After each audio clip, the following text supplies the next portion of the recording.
Panas lembab malam. Karimata membuat keringat saya menetes deras di bawah seragam anti peluru mahal buatan Swedia. Setiap tetes terasa seperti jarum kecil yang menusuk kulit. Udara begitu lengket, sampai saya rasakan napas sendiri seperti menghirup uap dari mesin uap tua. Saya, Kapten Victor Langstrom, ahli taktik anti pembajakan dari Stockholm, sudah terbiasa dengan cuaca dingin utara yang tajam. Tapi di sini, di perairan sempit Selat Karimata, dekat hutan bakau yang tak berpeta jelas, segalanya terasa seperti penghinaan terhadap akal sehat saya. Di samping saya berdiri Pak Tarmizi, seorang nelayan tua dari desa adat Pulau Natuna. Kulitnya hitam legam terbakar matahari. Tangannya penuh kapalan. Bajunya hanya kaos lusuh dan sarung yang sudah pudar warnanya. Ia berdiri diam di geladak kapal patroli Indonesia yang reot. Kapal kayu dengan mesin diesel yang suaranya seperti orang tua batuk-batuk. Saya hampir tertawa keras saat pertama kali melihat kapal itu. Barang murahan, mainan. Kapten Victor, kata Pak Tarmizi pelan. Suaranya tenang seperti angin malam yang tak berarti. Malam ini kita patroli bersama. Informasi dari desa bilang ada gerakan kapal asing di selat ini. Saya menyeringai. Mengusap keringat di dahi dengan punggung tangan yang masih memegang tablet taktis berlayar sentuh. Ya, saya sudah dengar. Tapi dengar baik-baik, Pak. Tim saya bawa drone night vision, komunikasi satelit, dan senjata presisi yang bisa tembus baja 20 mm dari jarak 2 km. Kapal kalian ini, saya harap tidak tenggelam sebelum kita ketemu bajak laut itu. Saya sengaja menekankan kata bajak laut dengan nada meremehkan. Di belakang saya, 3 anak buah saya dari perusahaan anin swasta tersenyum sinis. Mereka juga sudah bosan dengan misi mengajari negara berkembang ini cara bertahan. Saya sendiri datang ke Indonesia dengan kontrak mahal, ratusan ribu euro per bulan untuk melatih mereka. Tapi yang saya dapat hanyalah cuaca panas ini, bau lumpur sungai yang anyir, dan pemandangan kapal kayu yang seharusnya sudah dibuang ke museum. Hujan deras mulai turun lagi. Bukan hujan biasa. Hujan tropis yang seperti tirai tebal air. Radar saya, peralatan paling canggih yang dibeli dengan uang perusahaan, tiba-tiba kehilangan sinyal. Layar tablet berkedip-kedip lalu hitam total. Apa-apaan ini? Gumam saya kesal. Saya ketuk layar berkali-kali. Interferensi? Di laut terbuka begini? Pak Tarmizi hanya mengangguk pelan. Senyum tipis muncul di bibirnya.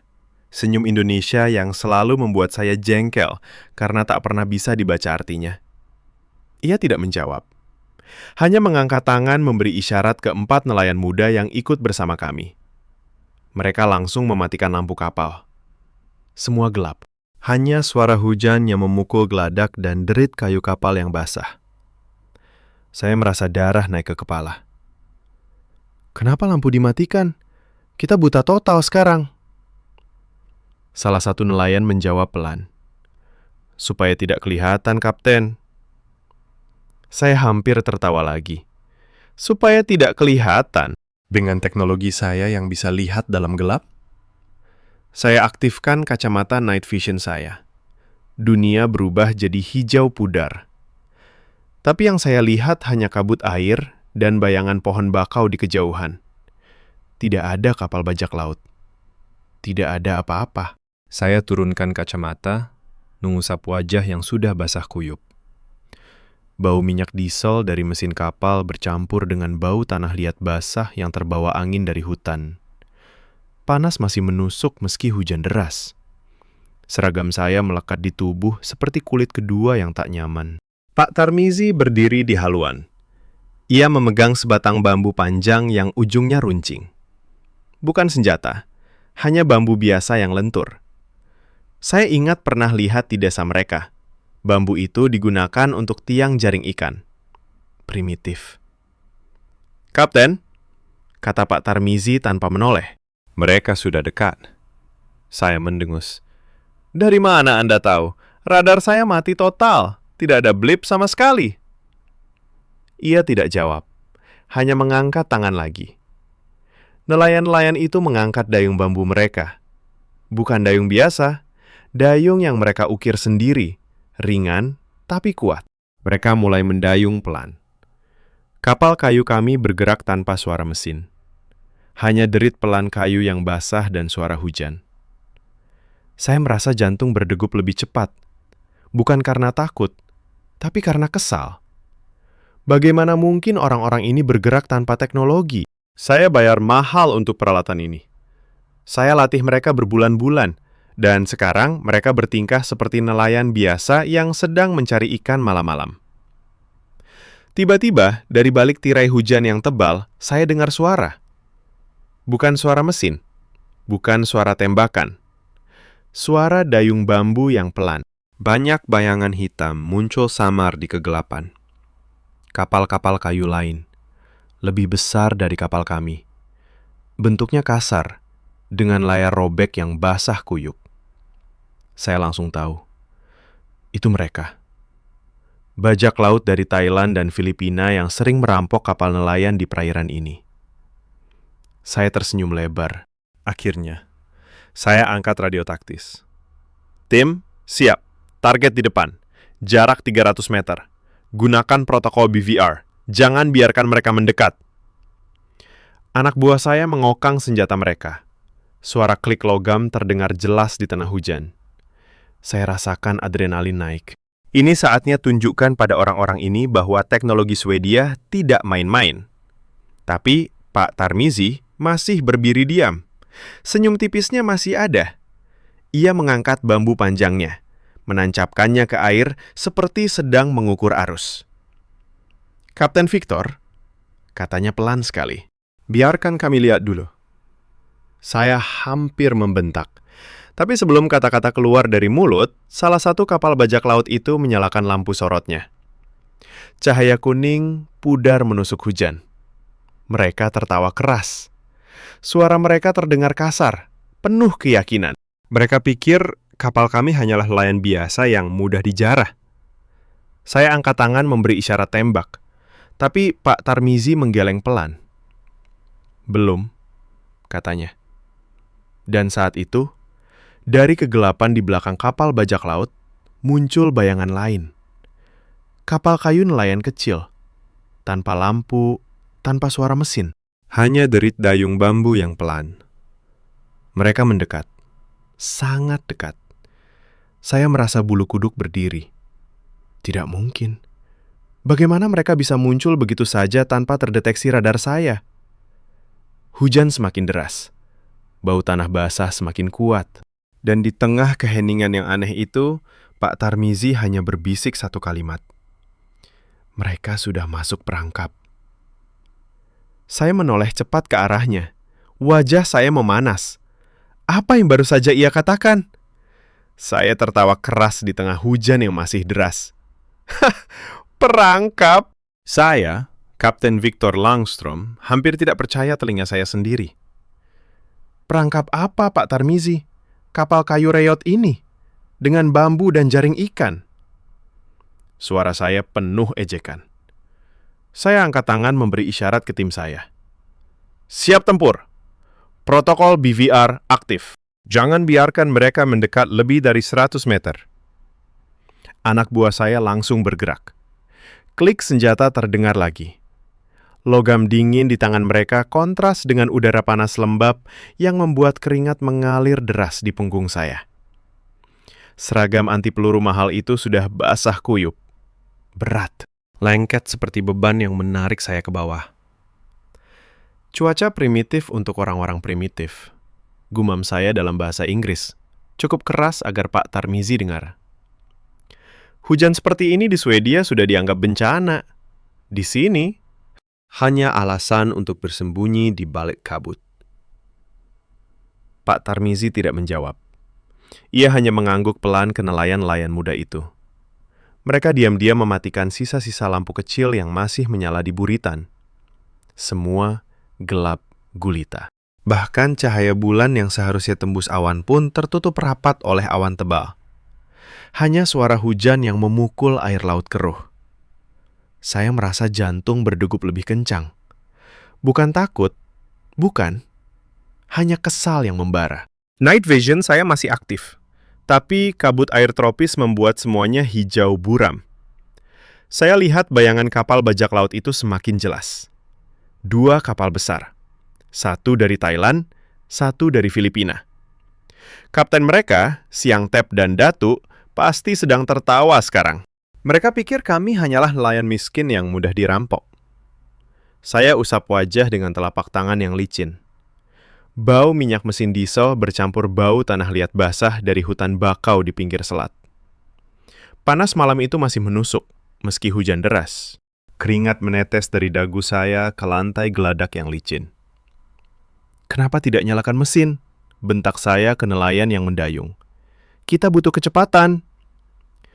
Salah satu dari mereka menjawab pelan. Suaranya hampir hilang di telan hujan. "Mesin berisik, Kapten. Mereka akan dengar." Saya menggigit gigi. Tidak ada suara mesin.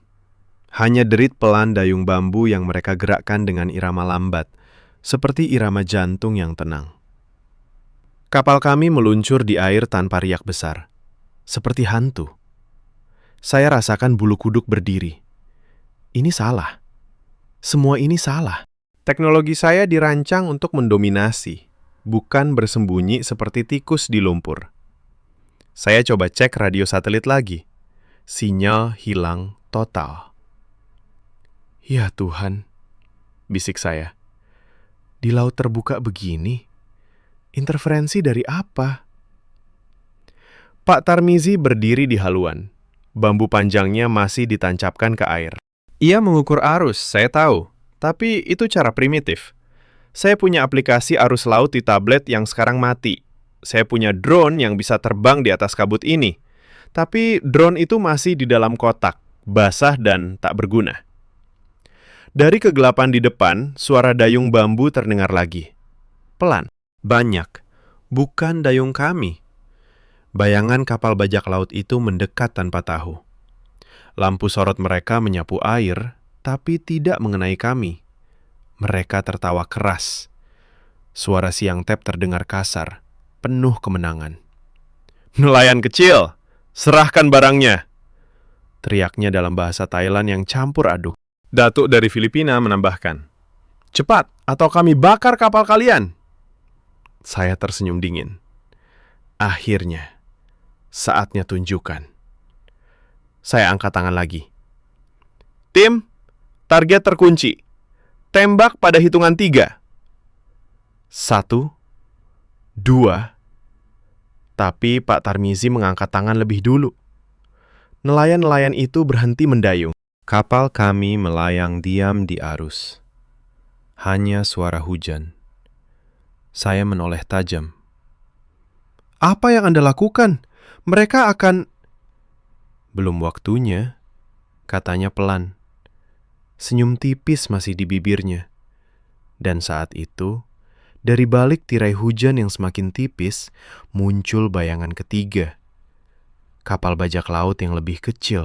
Mereka mendekat tanpa curiga. Tanpa tahu bahwa di belakang kami, dari kegelapan yang pekat, suara dayung bambu lain terdengar. Lebih banyak. Lebih dekat.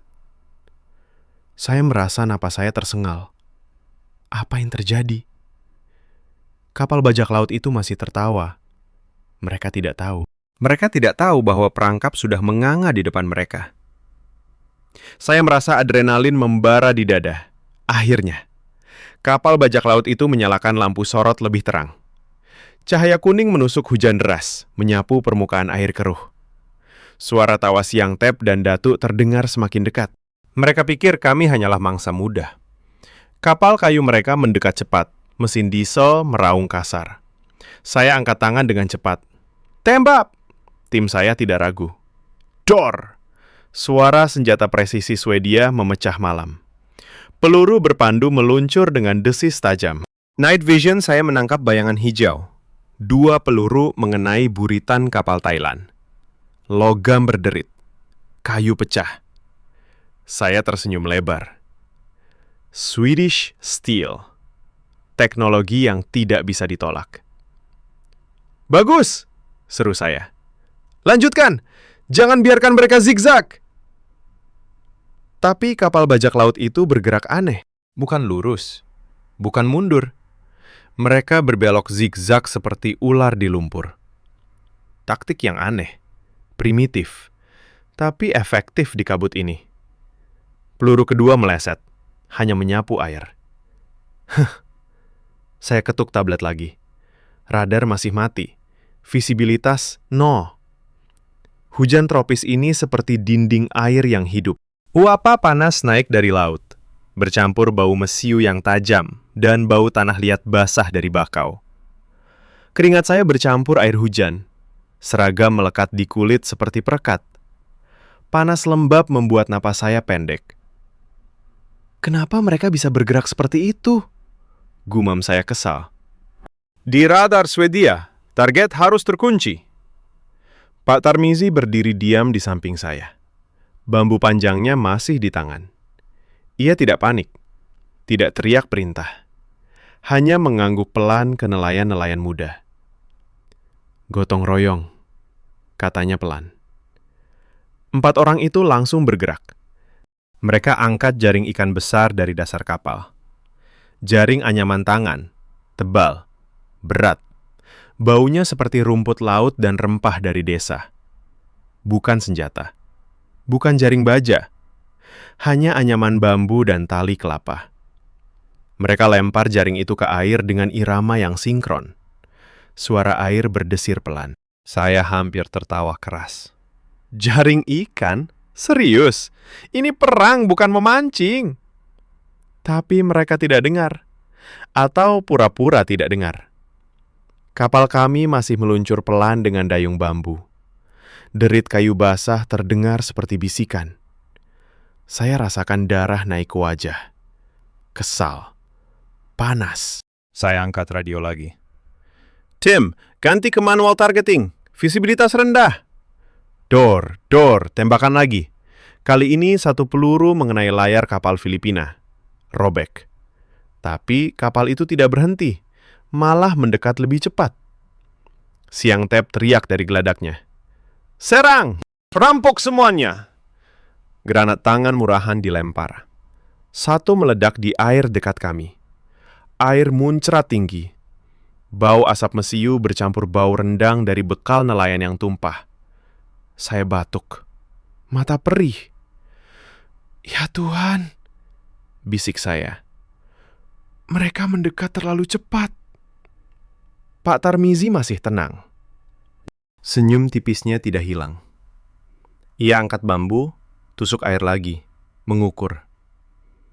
Arus berubah, katanya. Mereka tidak tahu. Saya menggigit gigi sampai rahang sakit. Teknologi saya gagal.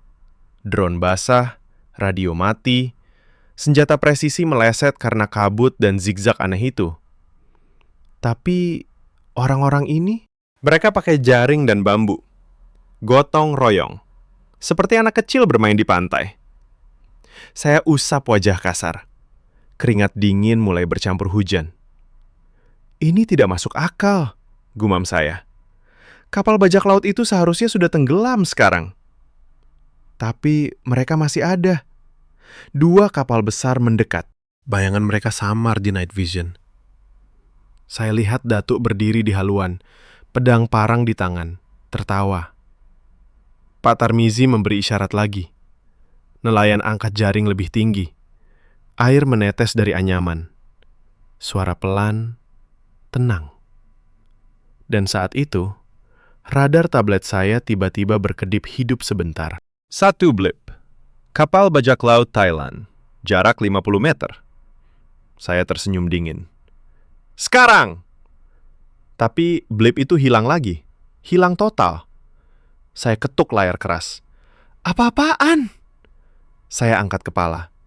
Di depan mata, samar-samar di balik hujan, kapal bajak laut Thailand itu masih terlihat. Layar robeknya berkibar.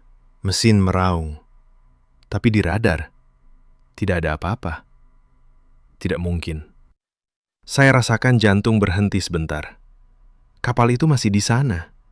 Tapi radar bilang kosong. Pak Tarmizi hanya berbisik pelan. Sudah masuk jaring. Saya menoleh cepat. Wajah saya memanas. Apa yang baru saja terjadi?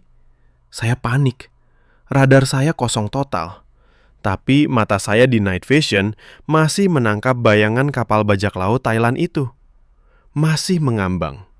Masih meraung mesinnya. Tidak mungkin. Saya ketuk layar tablet berkali-kali sampai jari saya memerah. Gila! Bentak saya. Target hilang! Semua unit, tembak membabi buta! Jangan peduli radar! Tim saya langsung bergerak. Dor, dor, dor! Suara senjata presisi Swedia memecah hujan deras. Peluru meluncur ke kegelapan. Tapi kapal bajak laut itu zigzag lagi. Lebih liar. Seperti ular yang tahu setiap tikungan arus. Satu peluru mengenai sisi kapal. Kayu pecah. Tapi tidak tenggelam. Malah mendekat lebih cepat. Granat tangan murahan dilempar dari geladak mereka. Satu meledak dekat buritan kami. Krak! Air muncrat tinggi. Bau mesiu tajam menusuk hidung. Saya batuk keras. Mata perih. Seragam saya sudah basah kuyup. Lengket di kulit seperti lapisan lumpur panas. Panas lembab tropis ini membuat keringat bercampur air laut keruh. Bau tanah liat basah dari hutan bakau semakin kuat. Kenapa tidak tenggelam? Gumam saya kesal. Saya usap wajah kasar. Jantung berdegup kencang. Bukan takut. Hanya benci yang membara. Teknologi mahal saya, Swedish Steel, seharusnya sudah menghabisi mereka dalam hitungan detik. Tapi di sini, hanya kabut dan hujan yang mengejek. Pak Tarmizi masih berdiri di haluan. Bambu panjangnya diangkat tinggi sekarang. Ia tusukkan ke air seperti tiang layar kecil. Nelayan muda ikut melakukannya. 4 bambu runcing menancap di permukaan laut. Mereka tidak tembak, tidak panik, hanya dorong pelan. Bambu lentur itu bergoyang mengikuti angin dan arus. Seperti tangan alam yang tak terlihat. Saya lihat jelas. Arus berubah arah. Pelan, tapi pasti. Kapal bajak laut itu mulai oleng. Mesin mereka meraung lebih keras, tapi badan kapal bergeser ke samping, ke arah karst kecil yang tersembunyi di balik bakau. "Apa yang kalian lakukan?" tanya saya. Suara saya mulai retak. "Bambu? Itu hanya mainan?" Pak Tarmizi tidak menoleh. Senyum tipisnya masih ada di bibir yang basah hujan. Ia dorong bambu lagi. Suara desis air terdengar pelan di tengah tembakan. Saya rasakan keraguan pertama kali merayap di dada. Teknologi saya gagal total. Night vision mulai kabur karena uap air tropis yang menempel di lensa. Radio satelit mati lagi. Tapi orang-orang ini, mereka pakai bambu. Bambu biasa yang lentur terhadap angin. Seperti trik desa yang saya anggap sampah. Bau mesiu bercampur bau rendang dari bekal nelayan yang tumpah di geladak. Aroma rempah Indonesia yang hangat, pedas, kontras dengan bau anyer lumpur. Saya tiba-tiba lapar. Tapi lebih dari itu, saya benci. Benci karena bekal murahan itu terasa lebih hidup daripada ransum protein bar mahal saya. Kapal bajak laut Thailand semakin dekat. Jarak 30 meter. Saya lihat Siang Tep berdiri di haluan. Parang di tangan, mata liar. "Rampok! Bunuh mereka!" teriaknya. Saya angkat senjata pribadi saya. Tangan gemetar sedikit. "Tembak lagi!" perintah saya. Dor! Peluru meleset. Air berdesir. Pak Tarmizi akhirnya menoleh. Matanya tenang. Sangat tenang. Ia angkat tangan pelan ke nelayan-nelayan. Mereka berhenti mendayung. Kapal kami melayang diam di arus yang mereka kendalikan. "Kapten," katanya pelan sekali. Suaranya hampir hilang di hujan. "Biarkan kami yang urus yang satu ini." Saya menoleh tajam. Wajah saya memerah panas. "Apa? Biarkan mereka? Dengan bambu dan jaring?" Saya ingin tertawa. Tapi suara tidak keluar. Hanya napas tersengal. Di depan, kapal bajak laut itu sudah terlalu dekat. Granat berikutnya sudah siap dilempar. Tapi Pak Tarmizi hanya mengangguk sekali. Dan nelayan-nelayan itu mulai tarik tali jaring yang tadi mereka lempar. Pelan dat sinkron. Gotong royong. Saya rasakan dunia berputar sedikit. Tidak mungkin ini berhasil. Saya marah besar. Darah mendidih di kepala. Tidak! Bentak saya ke Pak Tarmizi. Suara saya kasar, penuh amarah yang tak bisa ditahan. Biarkan kalian dengan bambu dan jaring murahan itu? Tidak! Ini kapal saya yang memimpin. Teknologi Swedia yang akan selesaikan semuanya. Saya dorong bahu nelayan terdekat dengan kasar. Ia mundur pelan, tanpa protes. Hanya senyum tipis yang sama seperti majikannya. Saya rasakan wajah saya memanas di tengah hujan deras. Keringat bercampur air laut keruh. Seragam anti peluru itu sudah seperti kain basah yang berat, melekat di dada dan punggung. Panas lembab tropis ini membuat napas saya pendek-pendek. Night vision aktif ulang, perintah saya ke tim. Saya pasang kacamata lagi. Dunia hijau pudar, tapi lensa langsung kabur. Wapa air tropis menempel tebal seperti kabut lengket. Saya usap berkali-kali. Tidak hilang. Ya Tuhan, gumam saya. Peralatan mahal ini rusak karena uap murahan. Kapal bajak laut Thailand mendekat lebih cepat sekarang. Jarak 20 meter. Siang Tep dan anak buahnya lompat ke geladak kami yang reyot. Kayu berderit keras. Parang mereka berkilau samar di cahaya sorot yang masih menyala. Bau minyak mesin mereka bercampur bau mesiu dan rempah rendang yang tumpah. Saya angkat senjata. Tangan gemetar karena marah. Tembak! Dor! Dor! Peluru Swedia memecah malam. 2 bajak laut jatuh ke air. Jerit mereka pendek. Tapi yang lain naik terus. Mereka rebut tali jangkar kami. Kapal patroli Indonesia ini goyang hebat. Saya lihat jelas. Mereka naik ke kapal kayu reyot yang saya sebut sampah tadi.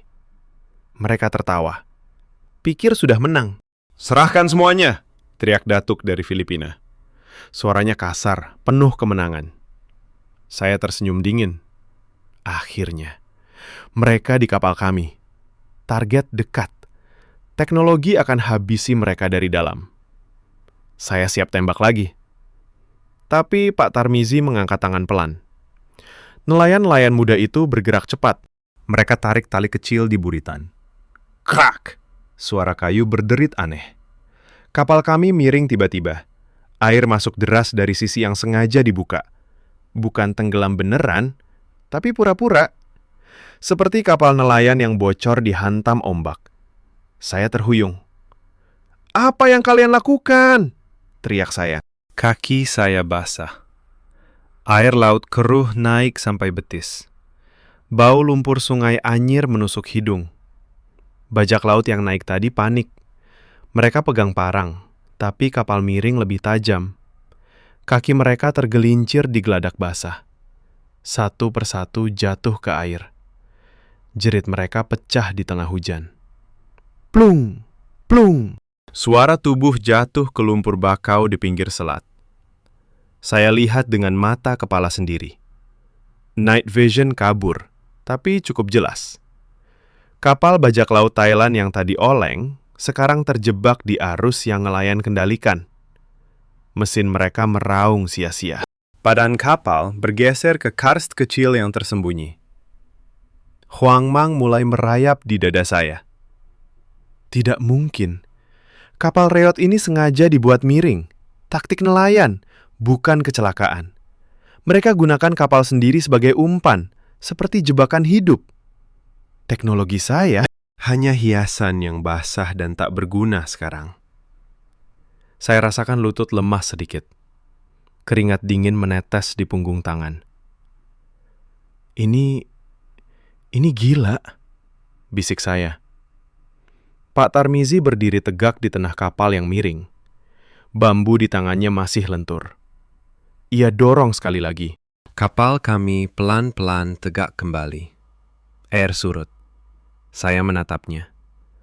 Wajah saya memerah. Bukan hanya karena panas, tapi karena sesuatu yang lebih dalam. Sesuatu yang mulai retak di dalam dada. Dari kegelapan bakau, suara jerit cacing laut yang terjatuh ke lumpur terdengar lagi. Lebih banyak. Lebih dekat. Dan di tengah jerit itu, Pak Tarmizi hanya berbisik pelan. Yang ini sudah masuk lumpur. Saya menoleh tajam. Napas saya tersengal. Apa yang baru saja terjadi di depan mata saya? Saya gigit gigi sampai rahang terasa nyeri. Keringat dingin menetes di punggung tangan saya, meski udara malam masih panas lembab. Kapal bajak laut Thailand itu sudah oleng parah. Mesinnya meraung sia-sia seperti binatang terluka. Arus yang nelayan kendalikan dengan bambu lentur itu menariknya ke pinggir selat. Ke hutan bakau yang gelap dan penuh akar-akar tajam. Mereka tidak kenal tempat ini. Sama sekali. Saya coba angkat radio satelit lagi. Tangan gemetar. Tim, lapor posisi. Koordinasi sekarang. Hanya desis statis. Tidak ada jawaban. Sinyal hilang total. Ya Tuhan, bisik saya. Di laut terbuka begini. Bagaimana bisa? Pak Tarmizi berdiri di haluan. Ia tidak pegang radio, tidak pegang senjata. Hanya bambu panjang yang masih ditancapkan ke air. Nelayan muda di sampingnya mengeluarkan suara aneh. Bukan kata-kata. Suara burung malam. Kuk, kuk, kuku. Pelan. Berirama.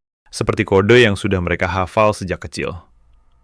Dari kegelapan bakau di seberang, jawaban datang. Suara burung yang sama. Persis. Gotong royong.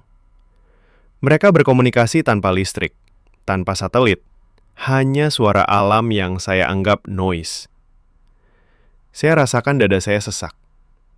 Ini bukan perang, gumam saya kesal. Ini permainan anak desa. Tapi permainan itu berhasil. Kapal bajak laut Filipina yang tadi mendekat sekarang terjebak. Arus membawanya ke kars kecil yang tersembunyi di balik daun bakau lebat. Batu karang tajam menggores lambung kayu mereka. Kerak! Suara kayu retak terdengar jelas di tengah hujan yang mulai reda. Lampu sorot mereka padam satu persatu. Mungkin air masuk ke mesin. Atau mungkin nelayan lain sudah memotong tali jangkar dari kejauhan. Saya lihat dengan night vision yang masih kabur. Bajak laut lompat-lompat di geladak. Panik. Siang Tep teriak perintah dalam bahasa Thailand. Datuk balas dengan umpatan Filipina. Mereka tembak ke arah kami. Tapi peluru mereka liar, tidak tepat. Karena mereka tidak tahu di mana kami sebenarnya. Kapal kami sudah meluncur pelan lagi dengan dayung bambu. Tanpa suara mesin. Hanya derit pelan yang hilang ditelan angin. Bau tanah basah setelah hujan semakin kuat. Bau rempah jamu dari botol kecil yang nelayan bagi-bagi. Mereka minum sedikit. Tenang. Saya tolak ketika ditawari. Tidak perlu, kata saya kasar. Tapi hidung saya sudah mencium aroma jahe dan kunyit yang hangat. Kontras dengan bau mesiu yang masih menempel di baju saya. Saya usap wajah. Keringat dingin sekarang bercampur air hujan yang tipis. Ini tidak masuk akal, gumam saya lagi. Kapal mereka seharusnya sudah hancur oleh tembakan saya. Tapi sekarang, mereka terjebak sendiri. Pak Tarmizi menoleh pelan. Senyum tipisnya masih ada. Ia tidak sombong, tidak mengejek, hanya berkata pelan. Alam di sini tahu jalannya sendiri, Kapten. Saya ingin membentak. Ingin bilang bahwa alam itu sampah, bahwa teknologi adalah raja. Tapi kata-kata macet di tenggorokan. Karena di depan mata, kapal bajak laut Thailand mulai miring. Akar bakau menjepit propeller mereka. Suara logam berderit. Mereka coba putar mesin mundur. Sia-sia. arus terlalu kuat. Bambu yang nelayan tanam tadi seperti jangkar hidup yang mengarahkan semuanya. Satu persatu. Tanpa tembakan lagi dari kami. Kapal bajak laut ketiga muncul dari balik kabut. Mereka datang untuk bantu. Tapi arus yang sama menarik mereka ke karst yang sama. Plung! Suara badan kapal menghantam batu karang. Jerit mereka pecah. Bukan jerit perang, jerit ketakutan. Mereka mulai lompat ke air, tapi lumpur bakau menelan kaki mereka sampai lutut. Saya rasakan bulu kuduk berdiri. Hoang Mang naik ke tenggorokan. Bukan karena takut mati, tapi karena sesuatu yang lebih dalam. Sesuatu yang retak di dalam jiwa saya. Trauma Somalia dulu muncul lagi. Waktu krup Somalia pura-pura tenggelam dan naik dari bawah. Primitif, tapi menang. Dan sekarang ini sama, lebih buruk. Karena di sini saya yang merasa bodoh. Saya gigit bibir. Darah asin terasa di lidah. Pak Tarmizi dan nelayan terus mendayung pelan. Suara burung malam mereka bergantian. Kode yang tak terputus. Kapal kami meluncur di antara jebakan yang mereka buat berjam-jam sebelumnya. Tanpa saya tahu. Saya rasakan tangan saya dingin. Satu kapal bajak laut lagi terjebak. Tanpa tembakan. Hanya keheningan yang mencekam. Dan di tengah keheningan itu, Pak Tarmizi berbisik pelan sekali. Mereka semua sudah masuk perangkap alam. Saya menoleh tajam. Napas saya tersengal. Apa yang sedang terjadi di depan mata saya ini? Saya tidak tahan lagi. Kaki saya berat saat melangkah ke perahu kecil nelayan. Kayu reyot itu bergoyang pelan di air keruh. Saya, Kapten Victor Langstrom, yang biasa naik kapal patroli dengan dek anti-selip dan kursi empuk, sekarang duduk di papan basah yang licin. Punggung saya menempel di sisi perahu. Panas lembab malam Karimata masih menusuk tulang meski hujan sudah reda. Keringat dingin menetes di leher saya. Pak Tarmizi naik di belakang. Ia bawa botol kecil dari anyaman daun. Aromanya langsung menyengat hidung saya. Jahe, kunyit, dan rempah lain yang saya tidak kenal. Jamu. Ia bagi ke nelayan muda yang mendayung. Mereka minum satu teguk. Wajah mereka yang tadi tegang langsung rileks. Mata mereka tenang. Seperti minum air biasa. Minum, Kapten, kata Pak Tarmizi pelan. Ia ulurkan botol ke saya. Saya tolak kasar. Tidak perlu. Saya punya tablet energi mahal di tas. Tapi tangan saya gemetar saat mengambil ransum protein bar. Rasanya seperti kertas basah di mulut. Bau jamu itu tetap menempel di udara. Hangat dot pedas, hidup. Berbeda dengan bau mesiu yang masih melekat di seragam saya. Perahu kecil ini meluncur tanpa suara mesin. Hanya derit dayung bambu yang pelan. Gotong royong. 4 nelayan mendayung sinkron. Saya lihat mereka. Tangan kapalan, otot tegang, tapi wajah damai. Mereka tidak panik. Tidak seperti tim saya yang sekarang terpisah di kapal utama, radio mati total. Saya rasakan sesuatu retak di dada. Ada yang salah dengan cara saya. Bisik saya dalam hati. Teknologi Swedia, drone, night vision, semua gagal di kabut tropis ini. Tapi bambu dan jamu ini masih berjalan. Saya ingat trauma Somalia lagi. Kapal patroli saya dulu hancur karena trik primitif. Dan sekarang, di sini lebih buruk. Karena saya yang merasa seperti orang asing di laut yang salah. Dari kegelapan bakau, suara burung malam masih bergantian. Kode mereka. Saya tidak mengerti. Tapi bajak laut mengerti. Siang Tep dan Datu, saya dengar suara mereka dari kapal yang terjebak. Jerit mereka bukan lagi perintah. Bukan tawa. Hanya panik murni. Di mana mereka? Teriak Siang Tep dalam bahasa Thailand yang pecah. Kenapa tidak ada suara? Datuk balas dengan umpatan. Suara parangnya berderit sia-sia di geladak. Mereka tembak ke arah gelap. Dor, dor. Peluru liar menghantam air, tapi tidak ada balasan. Hanya keheningan. Keheningan mencekam yang lebih keras daripada tembakan. Mereka tidak tahu di mana kami. Mereka tidak tahu arus sudah mengubah segalanya. Saya usap wajah. Wajah saya memerah. Bukan panas, bukan malu biasa, tapi sesuatu yang lebih dalam.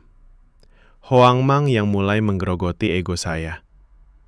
Saya yang selalu bilang, technology must dominate. Sekarang, saya hanya penumpang di perahu kayu yang baunya tanah basah dan rempah. Pak Tarmizi duduk di samping saya. Ia pegang bambu kecil sekarang. Lentur. Ia tusuk air sekali. Perahu berbelok halus mengikuti arus. Mereka ketakutan karena diam. Katanya pelan. Tidak ada nada menang. Hanya fakta. Saya mengangguk tanpa sadar. Ya, diam itu senjata mereka. Bukan peluru. Bukan radar. Hanya diam yang membuat bajak laut itu gila. Saya dengar jerit mereka lagi. Lebih dekat, lebih putus asa. Mereka lompat ke air. Kaki mereka tenggelam di lumpur bakau. Plung, plung. Suara tubuh jatuh terdengar seperti akhir dari segalanya. Tiba-tiba, dari kegelapan di depan, suara pelan terdengar. Salam Indonesia. Hanya itu. Suara tenang, hormat. Dari nelayan lain yang sudah menunggu di karst. Lalu semuanya gelap. Semua lampu mati total. Bahkan lampu sorot bajak laut yang tersisa padam satu persatu. Entah karena air, entah karena tangan tak terlihat yang memotong kabel. Keheningan semakin pekat. Hanya angin malam yang dingin menusuk tulang setelah hujan reda. Saya rasakan napas saya berhenti. Tidak mungkin. Apa yang baru saja mereka lakukan? Krak. Suara tali tebal berderit di kegelapan. Saya rasakan perahu kecil ini bergoyang hebat. Angin malam yang dingin setelah hujan reda menusuk tulang punggung saya. Panas lembab tadi sudah hilang. Diganti udara dingin yang membuat bulu kuduk berdiri. Bau tanah basah dan rempah jamu masih menempel di udara. Bercampur bau lumpur bakau yang anyir. Saya pegang pinggir perahu kayu reyot ini dengan tangan gemetar. Night vision saya sudah saya buang ke dasar perahu. Tidak berguna lagi. Lensa kabur total.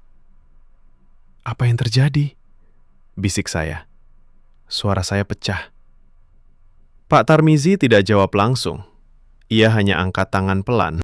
Nelayan muda di sekitar kami langsung tarik tali besar yang tersembunyi di air.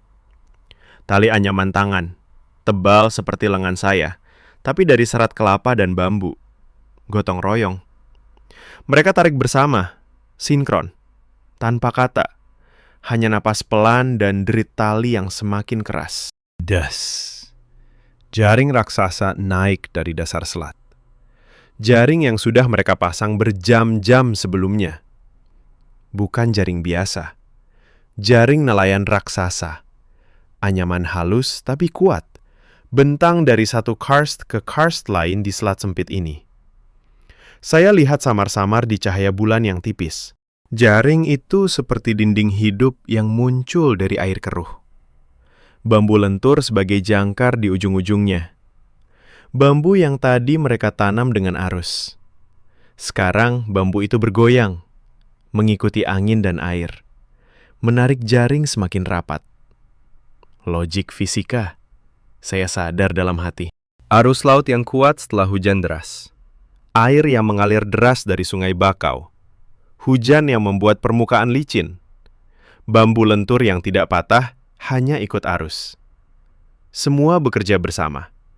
Tanpa listrik, tanpa mesin. Hanya alam dan gotong royong. Kapal bajak laut Thailand yang terjebak tadi sekarang terguncang hebat. Lambung kayunya tersangkut di jaring. Krak! Suara kayu retak. Mesin meraung sia-sia. Propeller berputar di udara tidak menyentuh air lagi. Siang Tep teriak dari geladak. Suaranya penuh ketakutan sekarang, bukan amarah. Lepaskan! Apa ini? Kapal Filipina Datu ikut terseret. Jaring menjerat keduanya sekaligus. Badan kapal mereka saling bertabrakan pelan. Air muncrat tinggi. Plung! Beberapa bajak laut jatuh ke jaring. Mereka bergantung seperti ikan yang tertangkap. Parang mereka tidak berguna. Tembakan mereka liar. Peluru menghantam air kosong. Saya menatap dengan mata terbelalak. Wajah saya memerah panas. Bukan karena malu kecil, tapi malu yang meresap sampai ke tulang. Swedish Steel saya. Drone mahal. Senjata presisi yang saya banggakan. Semua sia-sia. Di sini, di selat kecil yang tak berpeta ini, barang murahan ini menang. Jaring anyaman tangan. Bambu dari hutan. Arus yang mereka baca dengan telapak tangan. Saya rasakan dada saya sesak. Ego saya retak. Retak dalam. Ingatan Somalia muncul lagi. Tapi kali ini lebih tajam. Dulu, saya bilang itu kebetulan. Primitive luck. Sekarang, ini bukan luck. Ini strategi yang lebih pintar daripada taktik saya. Mereka tidak lawan teknologi dengan teknologi. Mereka gunakan alam. Dan alam di sini, di Indonesia ini, lebih kuat. Pak Tarmizi berdiri di haluan perahu kecil. Ia tarik tali satu kali lagi. Jaring semakin ketat. Kapal bajak laut itu sekarang diam total. Tidak bisa maju, tidak bisa mundur. Hanya bergoyang pelan di arus. Seperti mainan yang rusak. Tidak mungkin, gumam saya. Suara saya hampir hilang. Kapal mereka lebih besar, lebih kuat. Tapi Pak Tarmizi menoleh pelan. Senyum tipisnya masih ada. Ia tidak sombong, hanya tenang. Jaring ini sudah kami pasang sejak sore, katanya pelan. Arus malam ini pas. Bambu lentur ikut angin. Mereka masuk karena serakah. Saya gigit bibir. Darah asin terasa. Wajah saya semakin panas. Air mata hampir turun, tapi saya tahan. Saya, Kapten Victor Langstrom, yang selalu bilang teknologi adalah segalanya, sekarang hanya bisa duduk di perahu kayu ini dan lihat semuanya runtuh. Dari kegelapan, suara bajak laut semakin lemah. Jerit mereka berubah jadi permohonan. Mereka ketakutan. Bukan karena tembakan, tapi karena keheningan dan jaring tak terlihat ini. Mereka akan ingat malam ini seumur hidup. Hantu Laut Indonesia. Saya rasakan lutut lemas. Tapi Pak Tarmizi belum selesai. Ia angkat tangan lagi. Nelayan tarik tali terakhir. Dan saat itu, jaring bergerak sekali lagi. Kapal bajak laut terakhir terseret ke tengah. Saya menahan napas. Apa yang akan terjadi selanjutnya? Saya menangis diam-diam di dalam hati. Air mata panas mengalir di pipi. Tapi saya usap cepat dengan punggung tangan yang basah lumpur. Perahu kecil ini bergoyang pelan di air yang sudah tenang. Hujan benar-benar reda sekarang. Angin malam dingin menusuk tulang, kontras dengan panas lembab yang tadi membuat saya sesak. Bau rendang hangat naik dari bungkus daun pisang yang Pak Tarmizi buka pelan. Aroma rempah pedas, daging sapi empuk, bercampur jahe dari jamu di botol kecil. Bau itu menyerang hidung saya seperti pukulan lembut. Kapten, kata Pak Tarmizi pelan. Ia ulurkan bungkus rendang ke saya. Senyum tipisnya masih ada. Tidak sombong, tidak menang, hanya tenang seperti bambu yang tadi lentur di arus. Makan dulu, tubuh dingin setelah hujan. Saya terima. Tangan saya gemetar. Rendang itu hangat di telapak. Saya gigit satu suap.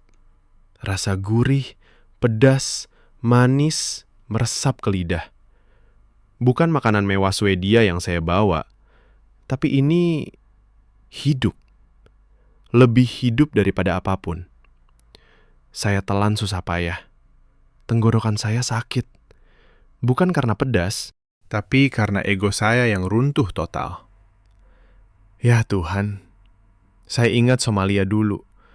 Kapal patroli saya yang mahal, Swedish Steel terbaik, hancur karena Cup pura-pura tenggelam dan naik dari bawah. Mereka pakai taktik primitif. Saya bilang saat itu keberuntungan. Saya bilang teknologi akan balas dendam. Tapi malam ini, di Selat Karimata ini, saya lihat sendiri. Jaring anyaman tangan menjerat 3 kapal bajak laut sekaligus. Arus dan bambu lentur bekerja lebih pintar daripada radar saya. Tanpa satu peluru lagi dari kami. Hanya gotong royong. Hanya diam yang mencekam. Bajak laut Siang Tep dan Datuk sekarang duduk di geladak kapal mereka yang terjaring. Tangan diikat tali kelapa sederhana. Wajah mereka pucat. Mata liar penuh ketakutan. Bukan karena luka, hanya sedikit goresan dari jatuh ke lumpur. Mereka tidak mati, tidak berdarah banyak. Tapi saya tahu, mereka akan ingat malam ini seumur hidup. Hantu Laut Indonesia. Keheningan yang menelan mereka. Mereka bisik-bisik ketakutan. Jangan kesini lagi. Jangan. Pak Tarmizi duduk di samping saya. Ia bagi jamu ke semua orang, termasuk saya. Kali ini saya terima. Saya teguk pelan. Hangat meresap ke dada. Jahe dan kunyit membersihkan tenggorokan yang tadi tersumbat amarah. Di sini kami tidak suka darah, kata Pak Tarmizi pelan. Ia tatap bajak laut yang terikat. Bhinneka Tunggal Ika. Berbeda-beda tapi satu. Alam juga begitu. Laut, hutan, arus, bambu.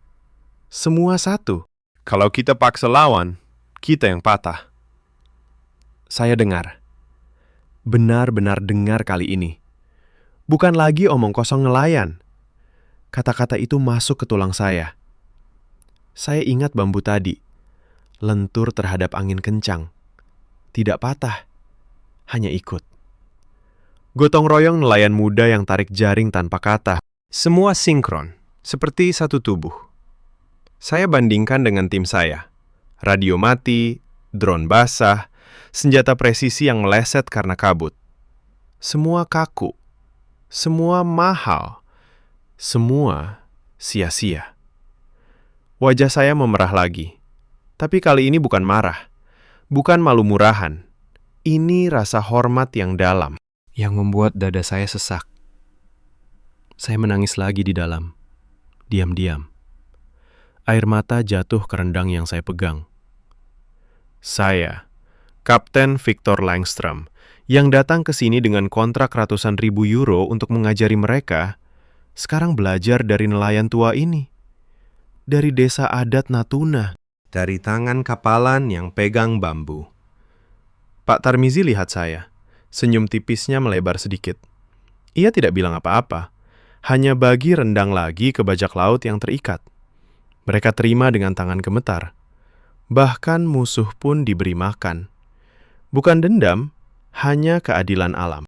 Saya rasakan beban di dada ringan sedikit. Tapi masih sakit. Trauma Somalia dulu terasa berbeda sekarang. Bukan kekalahan, tapi pelajaran. Saya lihat bajak laut itu. Mereka tidak lagi sombong, hanya ketakutan seumur hidup. Hantu Laut Indonesia. Mereka akan cerita ke teman-teman mereka di Thailand dan Filipina. Jangan sentuh perairan Natuna. Di sini ada nelayan yang lebih pintar daripada kapal perang. Angin malam semakin dingin. Bau tanah basah setelah hujan bercampur rempah rendang. Saya minum jamu lagi. Hangat. Pak Tarmizi berbisik pelan ke saya. Besok pagi, kita pulang ke desa. Ada soto di sana. Dan cerita lebih banyak tentang alam. Saya mengangguk. Tidak ada kata. Hanya angguk. Tapi di dalam hati, saya sudah tahu. Saya bukan lagi guru. Saya murid sekarang. Dan saat perahu kecil ini berbalik menuju pantai, saya lihat bintang pertama muncul di langit Karimata. Cerita belum selesai. Saya duduk di kursi kayu sederhana di depan rumah adat Pak Tarmizi. Desa kecil di Pulau Natuna ini masih gelap gulita menjelang subuh. Angin pagi dingin bertiup pelan, membawa bau tanah basah dan daun bambu yang baru basah embun. Saya pegang kertas laporan resmi di tangan. Kertas tebal berlogo perusahaan Anin Swedia saya. Huruf-huruf rapi, penuh data radar, koordinat satelit, analisis taktis. Semua bohong, semua sampah. Saya baca ulang sekali lagi. Operasi sukses berkat teknologi canggih dan pelatihan profesional. Saya gigit bibir. Tangan saya gemetar. Kemarin malam masih terasa di tulang. Jerit bajak laut yang terjebak jaring. Derit bambu lentur yang mengikuti arus. Senyum tipis Pak Tarmizi yang tidak pernah sombong. Semua itu membuat dada saya sesak. Saya ambil korek api dari saku seragam yang sudah kotor lumpur. Api kecil menyala. Saya bakar ujung kertas itu. Api merambat pelan. Huruf-huruf Swedia lenyap jadi abu hitam. Tidak ada laporan. Tidak ada lagi kebohongan. Pak Tarmizi duduk di sebelah saya. Ia tuang jamu hangat ke gelas tanah liat. Aroma jahe dan kunyit naik lagi. Hangat, pedas, hidup. Ia ulurkan ke saya tanpa kata. Saya terima. Teguk pelan. Rasa itu meresap ke dada, membersihkan sisa amarah yang kemarin masih membara. Kapten Victor, Katanya pelan. Suaranya seperti angin di bambu. Besok pagi, kalau mau, ikut kami patroli lagi.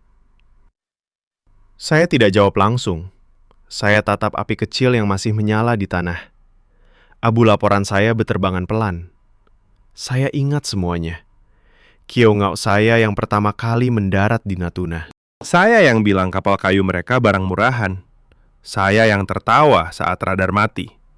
Saya yang panik saat night vision kabur. Semua itu sekarang terasa konyol, seperti mimpi buruk yang berakhir manis. Saya rasakan air mata lagi. Bukan tangis keras, hanya mengalir diam. Saya usap cepat. Wajah saya memerah. Tapi kali ini karena rasa hormat yang dalam. Hormat kepada Pak Tarmizi. Kepada nelayan muda yang gotong royong tarik jaring tanpa suara. Kepada alam karimata yang mengajari saya pelajaran paling mahal. Kekuatan bukan di baja Swedia. Bukan di drone mahal. Bukan di senjata presisi yang meleset karena kabut. Kekuatan ada di kesabaran. Di tawa tipis saat menghadapi badai. Di bambu yang lentur, tidak patah meski angin kencang. Di gotong royong yang membuat jaring raksasa naik dari dasar laut tanpa listrik. Di Bhinneka Tunggal Ika, yang menyatukan nelayan, laut, hutan, dan arus menjadi satu. Saya minum jamu lagi. Hangat meresap sampai ke tulang. Saya dengar suara angin di kebun bambu belakang rumah. Desau pelan, seperti bisikan. Seperti pelajaran yang tak pernah habis. Jangan menilai dari penampilan. Jangan anggap orang desa dengan sarung lusuh itu lemah. Jangan anggap kapal kayu reyot itu sampah. Karena di balik itu, ada kekuatan yang lebih tua daripada teknologi manapun. Pak Tarmizi lihat saya. Senyum tipisnya melebar sedikit. Ia bagi soto hangat dari periuk tanah. Kuah bening beraroma rempah, daging ayam empuk, tauge segar. Saya makan pelan. Setiap suap terasa seperti maaf dari alam. Maaf karena saya pernah khawatir. Maaf karena saya pernah meremehkan. Di kejauhan suara ayam berkokok pertama. Pagi mulai terang. Saya berdiri. Kaki saya masih pegal dari malam kemarin. Tapi hati saya ringan. Saya tatap Pak Tarmizi. Besok, kata saya pelan. Saya ikut patroli lagi. Bukan sebagai guru. Bukan sebagai kapten asing dengan kontrak mahal. Tapi sebagai murid. Pak Tarmizi mengangguk. Tidak ada kata-kata besar. Hanya angguk. Dan senyum Indonesia yang tenang. Saya tarik napas dalam. Angin bambu masih berdesau.